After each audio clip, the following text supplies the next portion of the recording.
수고하고 무거운 짐진 자들아 다 내게로 오라. 내가 너희를 쉬게 하리라. 나는 마음이 온유하고 겸손하니 나의 멍에를 메고 내게 배우라.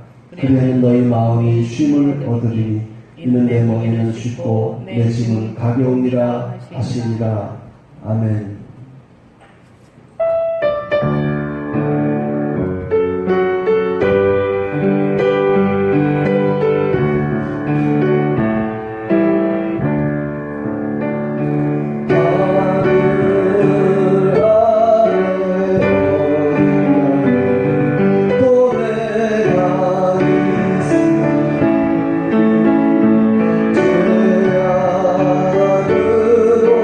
주를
오늘은 마태복음 11장 28절에서 30절에 있는 말씀을 가지고 나의 멍에를 메고 이런 제목으로 함께 말씀을 나누겠습니다.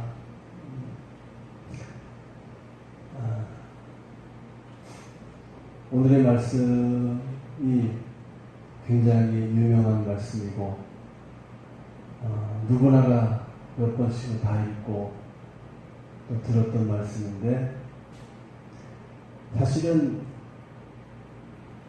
오늘의 말씀이 그렇게 쉬운 말씀은 아닙니다.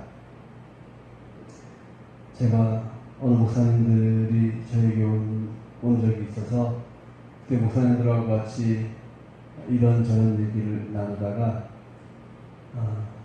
제가 갑자기 말씀이 생각이 나서 이 말씀의 의미를 물어봤어요. 목사님, 여기에서 말을 하는 나의 멍에를 맨다는 말이 무슨 말입니까? 그렇게 물어봤어요. 나의 멍에를 맨다는 말이 하나님의 말씀에 순종하고 살라는 말입니까? 아니면 주님의 마음을 가지고 살아가라는 그런 말입니까? 말씀을 잘 보면, 자세히 보면 이것이 이거 같기도 하고 저거 같기도 하고, 오늘은 그 문제를 좀 더 나누고 어느 것이 맞는지 그것에 대해서 나누고 좀 더 나아가서 진짜 온유가 뭐고 진짜 겸손이 뭔지 오늘 말씀을 잘 들으면 그것을 알게 됩니다. 사람들이 주님께서 나는 마음이 온유하고 겸손하니 이렇게 말씀하셔서 사람들이 겸손에 대해서 힘을 씁니다. 겸손하려고 합니다. 근데 겸손 그러면 사람들이 뭐 생각하죠?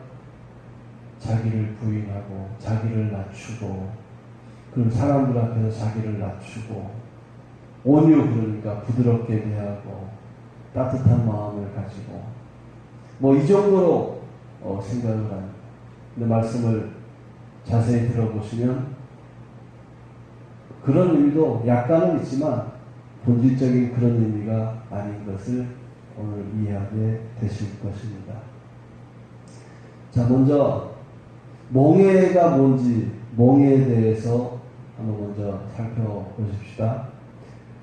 나의 멍에를 메고 내게 배우라.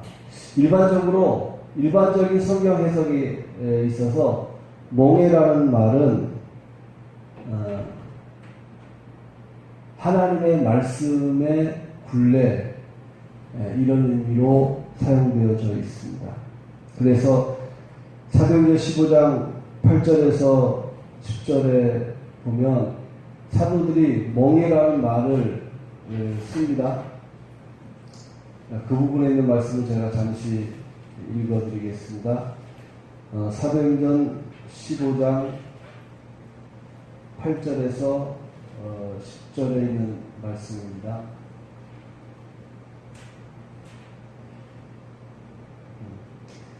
또 마음을 아시는 하나님이 우리에게와 같이 그들에게도 성령을 주어 증언하시고 믿음으로 그들의 마음을 깨끗이 하사 그들이나 우리나 차별하지 아니하셨느니라. 그런데 지금 너희가 어찌하여 하나님을 시험하여 우리 조상과 우리도 능히 매지 못하던 멍에를 제자들의 목에 두려느냐 이런 말을 합니다. 이방인들에게 복음이 증거되기 시작했습니다. 유대인인 사도들과 제자들이 도대체 어떻게 하면 좋을까? 이방인들에게 어떻게 이 율례를 정해서 가르쳐야 될까? 그리고 고민하다가 사도들의 회의에서 예루살렘 사도들의 회의에서 결정을 합니다. 그래서 사도행전 15장 28절에 성령과 우리는 이 요긴한 것들 외에는 아무 짐도 너희에게 지우지 아니하는 것이 옳은 줄 알았노니 이러면서 어떤 내용을 결정을 해서 그들에게 통보를 해 줍니다.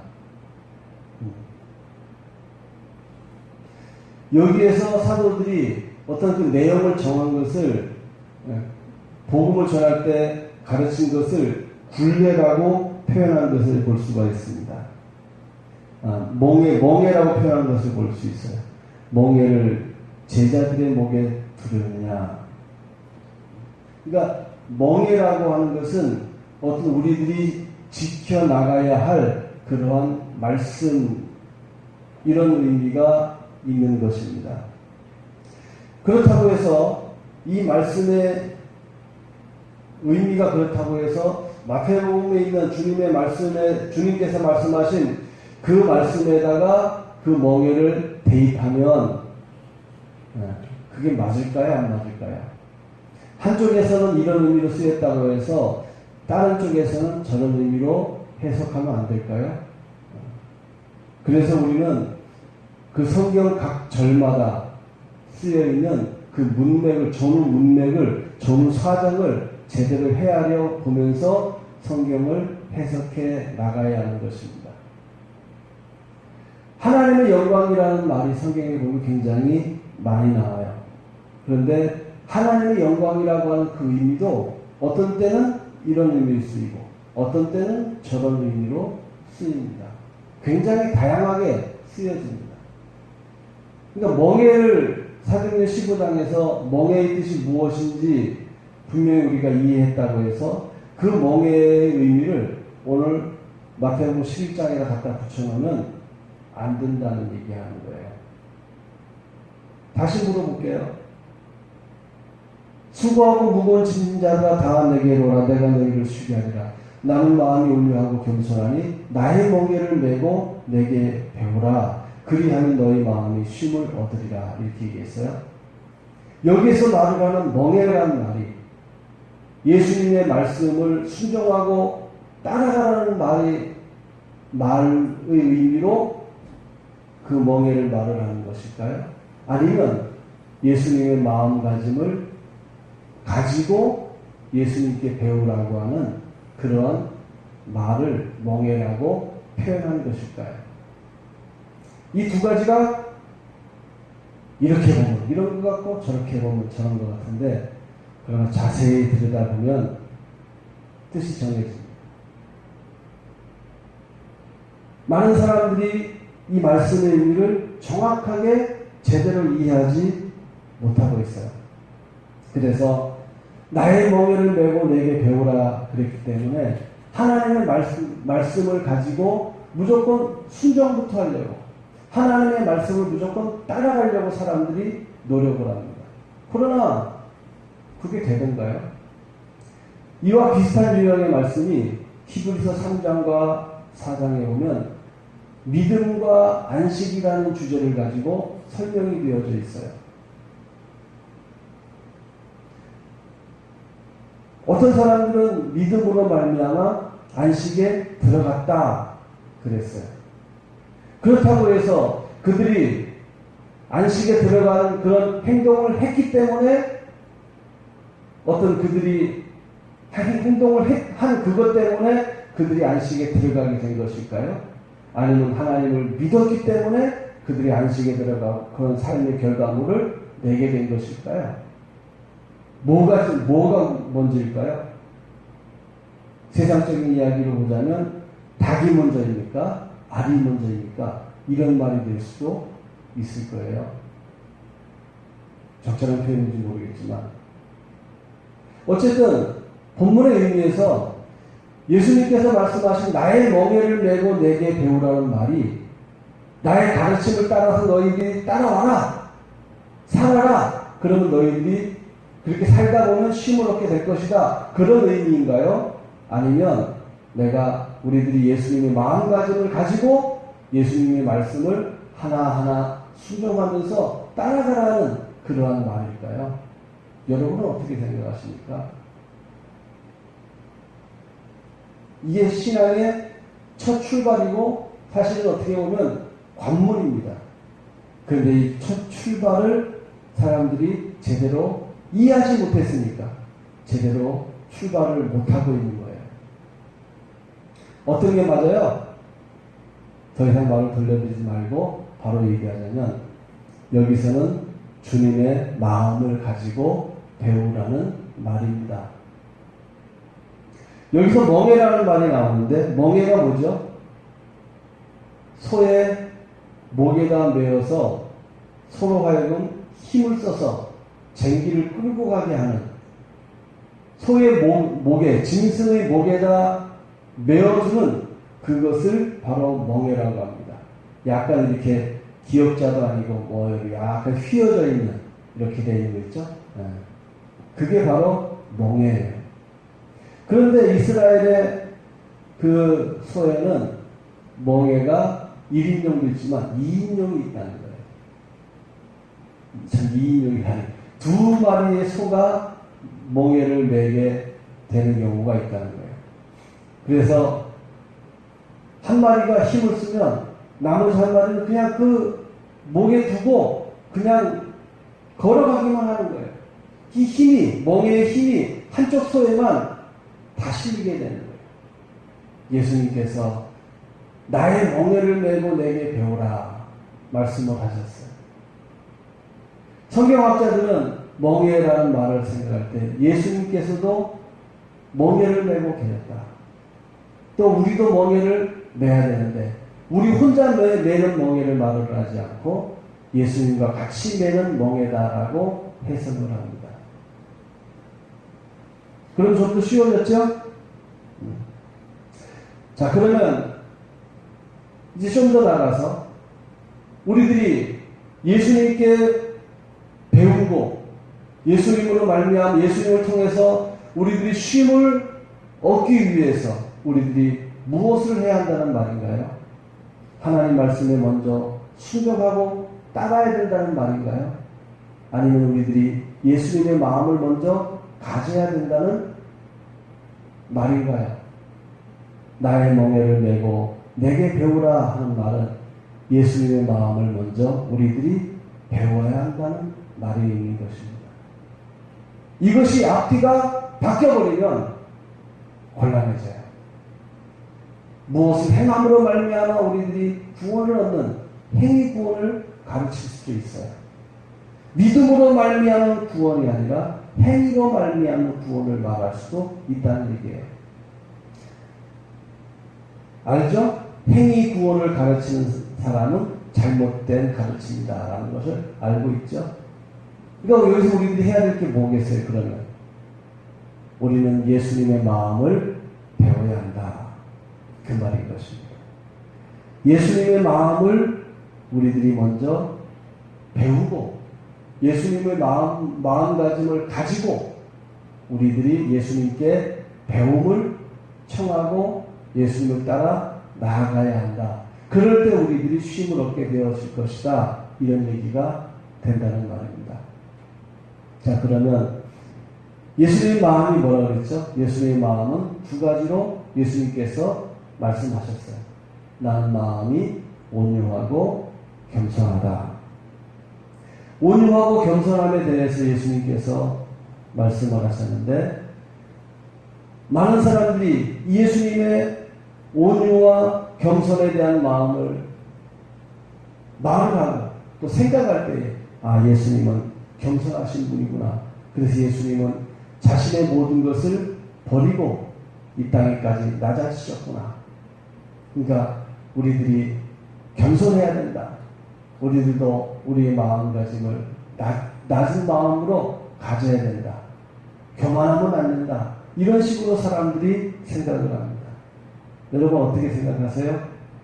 사람들이 되게 이렇게 겸손에 대해서 이 부분에 대해서 첫째 관문을 통과했어요. 이게 율법의 멍에를 말을 하는 게 아니구나. 말씀에 순종해야 되는 멍에를 말을 하는 것은 아니구나. 그래서 예수님의 마음가짐을 가지라는 것이구나. 첫 번째 관문을 어떻게 어렵게 통과했어요? 근데 두 번째에서 넘어져요. 뭐라 그래요? 두 번째에서 이제 온유와 겸손에 대해서 자신만의 해석을 가지고 그렇게 하려고 합니다. 그래서 사람들 앞에서 굽신거립니다. 사람들 앞에서 그들의 목을 숙입니다. 자신의 권리를 주장하지 않습니다. 마땅히 해야 될 권리임에도 불구하고 그들은 포기합니다. 그것이 겸손인 줄 알아요. 그것이 온유인 줄 알아요. 아니에요. 때로 그리스도인들이 시시비들을 분명히 가려야 합니다. 예수님을 믿는다는 것 때문에 마땅히 할 말도 하지 못하고 가려야 될 것을 가리지도 못하고 그냥 살아가는 사람들이 많이 있습니다. 그거는 교회에서 제대로 가르치지 않았기 때문에 그래요. 초대교회에 보니까 좋은 일들도 많이 있었지만 안 좋은 일들도 많이 있었어요.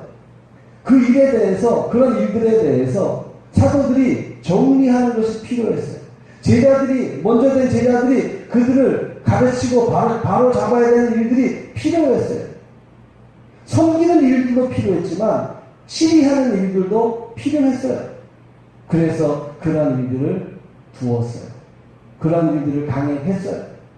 사도 바울이 고린도서에 보니까 편지를 쓸 때 너희가 이만한 일들을, 이런 일들조차도 처리할 만한 그런 사람들이 없느냐, 이런 일들을 분간해낼 그런 사람들이 없느냐, 그래서 이런 일들을 처리할 만한 사람이 없어서 교회의 문제를 세상의 법정으로 끌고 가서 너희들이 그들에게 도움을 청하느냐, 교회 안에서 처리해라. 그러면서 교회 안에서 바로잡을 것을 사도 바울이 가르친 것이 있습니다.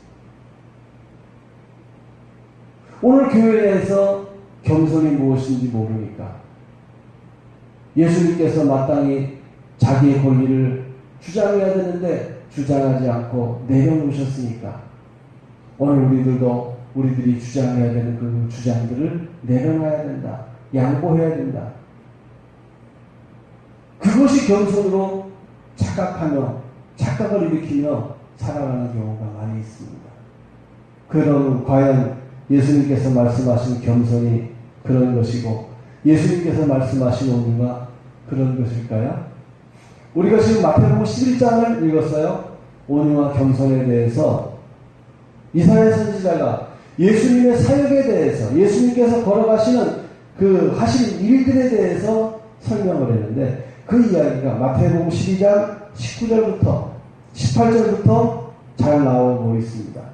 우리 한번 읽어볼까요? 바로 옆에니까 11장 옆에니까 자 마태복음 12장 17절부터 읽어보겠습니다. 17절부터 20절까지 이는 선지자 이사야를 통하여 말씀하신 바 보라 내가 택한 종 곧 내 마음에 기뻐하는 바 내가 사랑하는 자로다. 내가 내 영을 그에게 줄 터이니 그가 심판을 이방에 알게 하리라.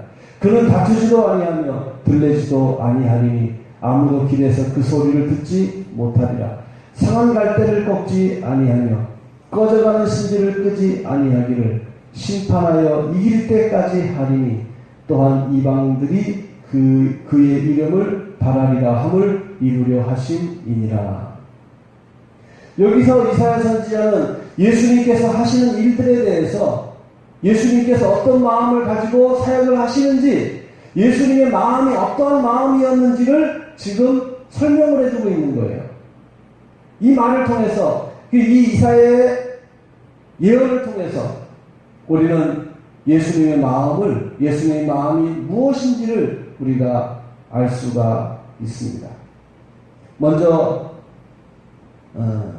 19절에 그는 다투지도 아니하며 들레지도 아니하리니 아무도 길에서 그 소리를 듣지 아니하리라. 이 부분에 대한 이야기는 이건 겸손에 대한 이야기입니다. 상한 갈대를 꺾지 아니하며 꺼져가는 신지를 끄지 아니하기를 심판하여 이길 때까지 하리니 이건 온유에 대한 말씀입니다. 우리들이 예수님의 마음을 배워야 됩니다. 그런데 예수님의 마음이 어땠어요? 예수님의 마음은 스스로 말씀하시기를 나는 마음이 온유하고 겸손하다 그랬어요. 그럼 우리들이 가져야 될 온유가 무엇일까요? 20절이죠. 상한 갈대를 꺾지 아니하며 꺼져가는 신지를 끄지 아니하기를 심판하여 이길 때까지 하리니 상한 갈대를 꺾지 아니하는 마음, 정죄하지 않는 마음, 포기하지 않는 마음, 그것이 예수님의 마음입니다. 어떤 마음일까요? 그게 겸손일까요? 아니죠. 여기서는 온유함이죠. 온유함이란 뭐예요? 상대방을 부드럽게 대하는 마음. 그게 온유함이잖아요. 성경에 보니까 민수기 10장 3절로 기억하는데 이 사람 모세는 그 온유함이 지면 위에 모든 사람보다 승하였더라. 모세는 온유함이 뛰어난 사람이었어요.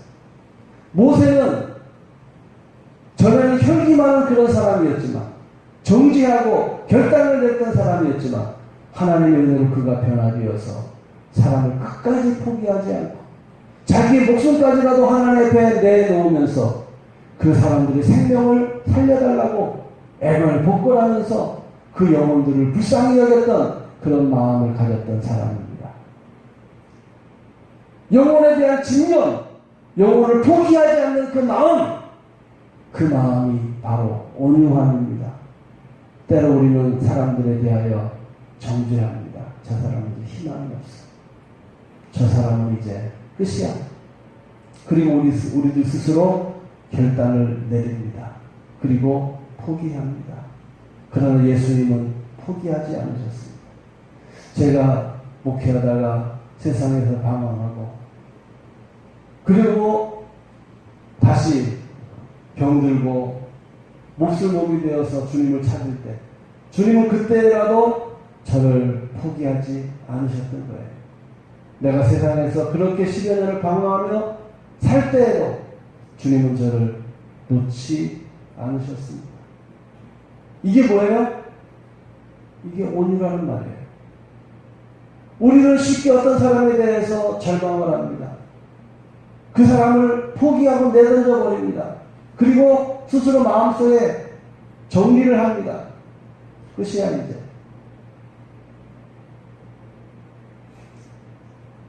참 지나간 시간 소리지만 지난번에 수양관에서 변성호 목사님 만났을 때 변 목사님이 그러더라고요. 내가 총회 참석한다고 해놓고 방까지도 다 빌려주게 해놓고 사모님하고 같이 온다고 그래가지고 따로 별도로 또 이렇게 다 특별히 준비해놨는데 총회는 총대들만 참석하는 곳이라 사모님 참석하지 못하는 것인데 그럼에도 불구하고 허락을 해가지고 방을 특별히 잡도록 숙소를 만들어 놓고 다 했는데 내가 연락도 없이 안 갔다고. 이제 마음속으로 정리했대요. 안 만난다고.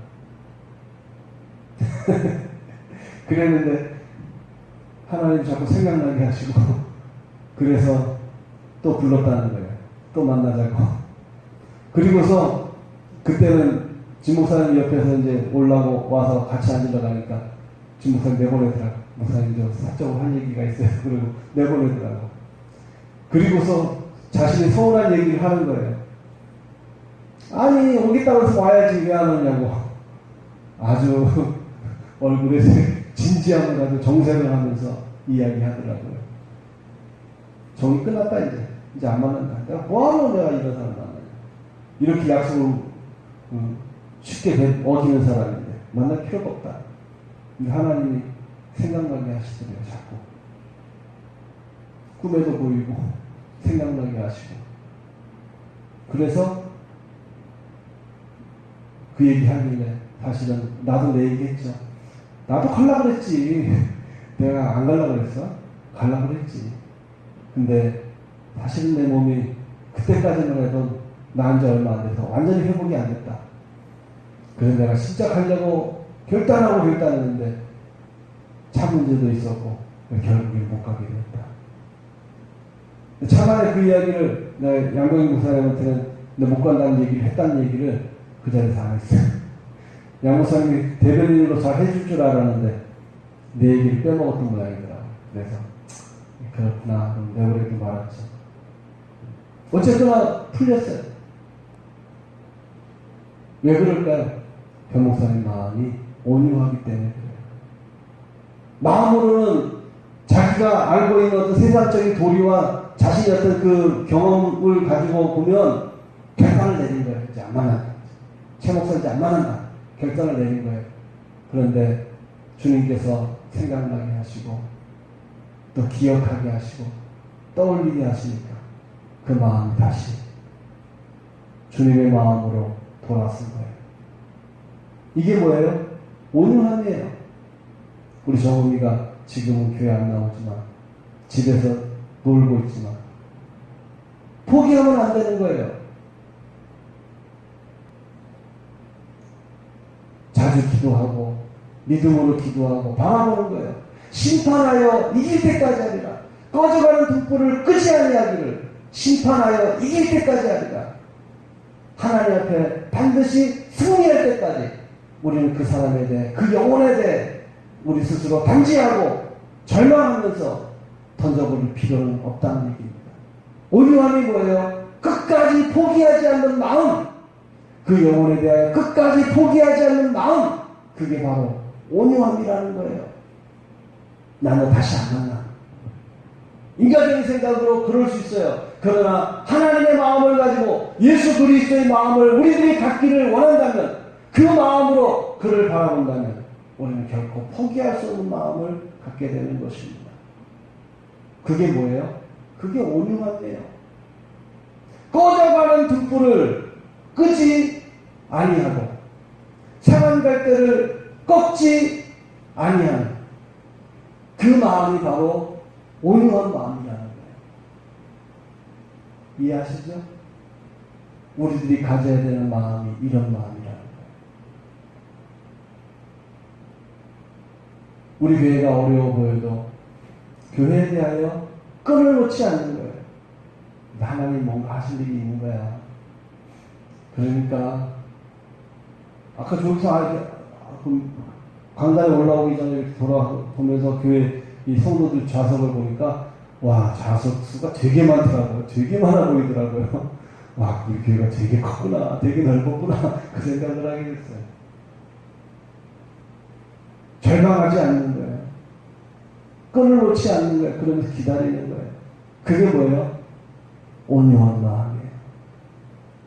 비록 그 사람이 나를 속상하게 하더라도, 나를 힘들게 하더라도 심판하여 이길 때까지 반드시 그 영혼이 구원받고 하나님 앞에 바로 설 때까지 그를 참아주는 거예요. 그가 잘 되기를 바라보면서 참아주는 거예요. 견뎌주는 거예요. 이게 뭐예요? 이게 온유함이라는 거예요. 온유가 뭐라고요? 상대방을 부드럽게 대하는 거 아니에요.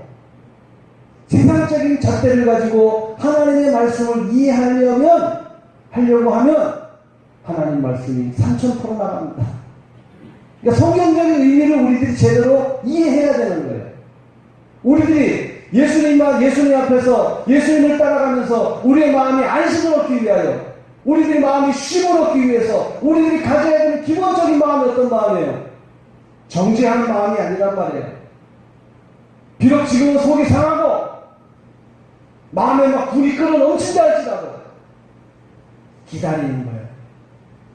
내 힘이 아니라 주님께서 하실 것을 바라보면서 심판하여 이길 때까지, 그 사람이 똑바로 설 때까지, 그 사람이 바른 행실을 가질 때까지, 그가 하나님의 사람으로 인정될 때까지 끝까지 기다려주는 거예요. 그게 온유함이라는 겁니다.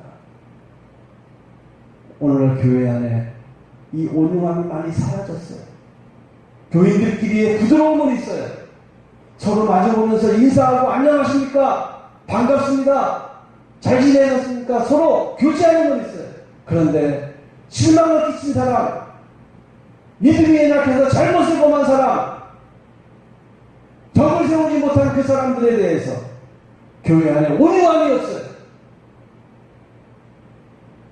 그 사람을 참아주지 않습니다. 그 사람과 맞상대하여 그를 무너뜨리고 그가 꼬꾸러져야 내 속이 시원해집니다. 그게 온유입니까? 그 세상적인 이야기입니다. 너희가 너희를 사랑하는 자를 자만을 사랑한다면 너희가 세상 사람들과 다른 것이 무엇이 있느냐? 주님은 안 그렇다는 거예요. 내가 주님 앞에 순종하고 충성할 때만이 아니라 충성하지 않고 세상에 나가 방황하고 하나님 마음으로 아프게 할 때에도 우리 주님은 나를 주님의 손에서 결코 놔본 적이 없어요.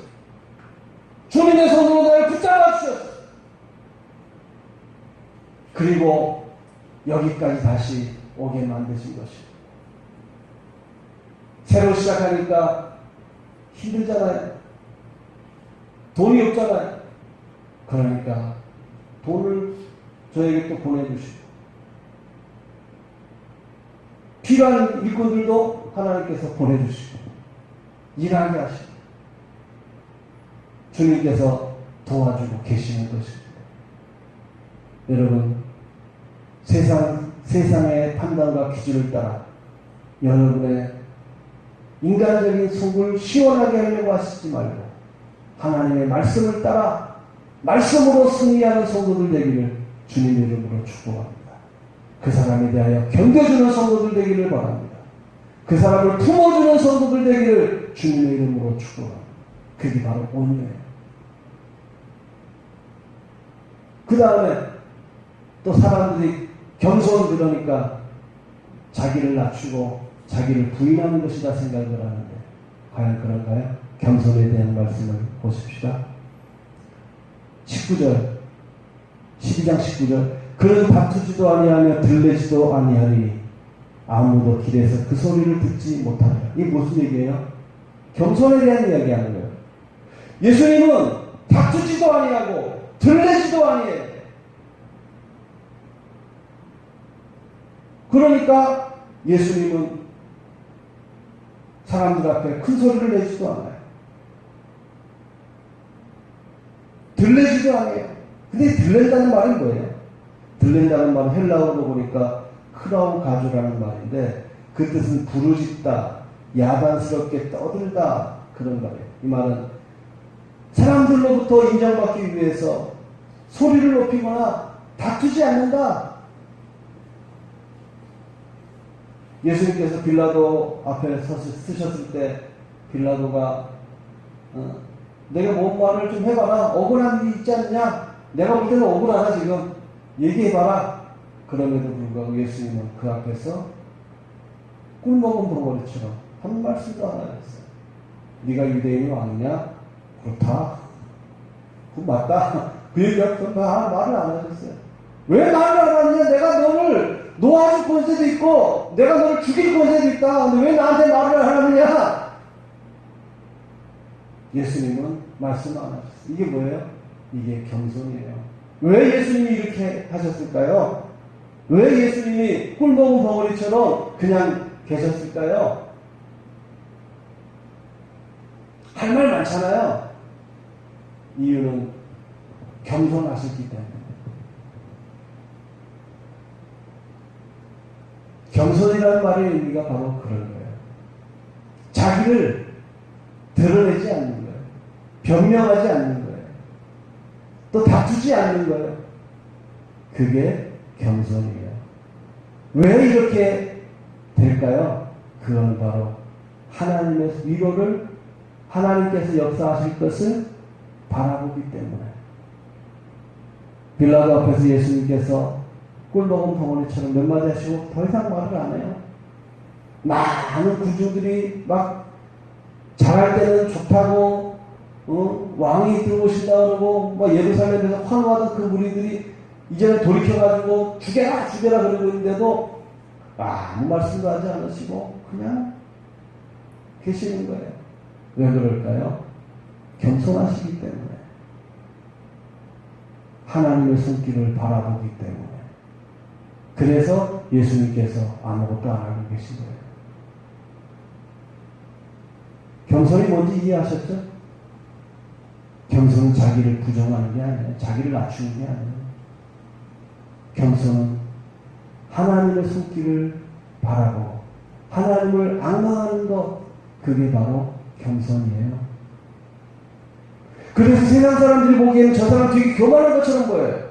어떤 일을 하고 뭔 말을 하고 어떤 행동을 할 때 그 사람 행동 거지를 보면 아, 저 사람 되게 교만하네. 저 사람 되게 거만하네. 그런데 하나님 그 사람 써요. 그런데 하나님 그에게 복을 갖다 막 부어줘요.